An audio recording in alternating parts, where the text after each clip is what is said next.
Welcome to a Spooky 2 quick video. The topic of this one is changing the assigned port numbers on your Spooky 2 generator. Excuse me. Port numbers are assigned by Windows, so we have to do this in Windows. The first thing you need to do is you need to make sure your Spooky software is shut down. This is important since Spooky doesn't like if you change the port numbers while they're in use. So let's get into the demo right now. From your desktop, we need to go to Device Manager. That's easy to do.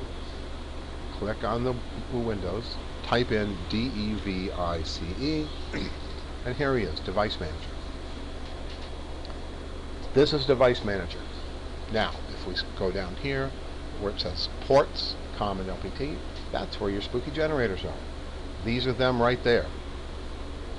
Now, I happen to know that this guy here is G1, and I'm going to change that so it's going to be port 1. So let's do that now. I select it, I right click on it, and I click on Properties.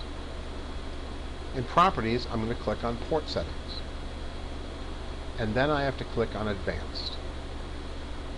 Here's the COM port number. I can select any, see 31's in use, I can select any one that's not in use. So I'm going to make this COM1. So I'm going to make this COM1, click on OK, click on OK, and now notice this one is COM1. So let's go change COM31 to COM2.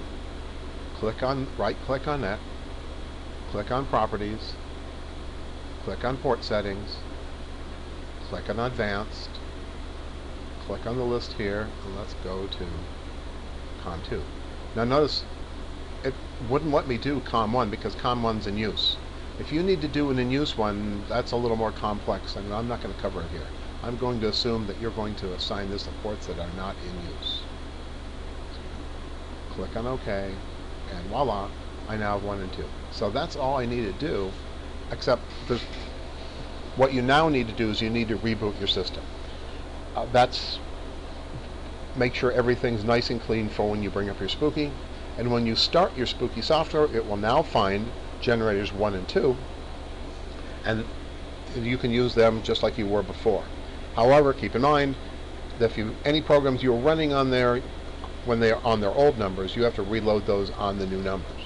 But that's the only tricky part of this. I hope you found this video useful, and if you need to contact me, on the title page of this video is my contact information. You're free to reach out at any time. Thank you for watching.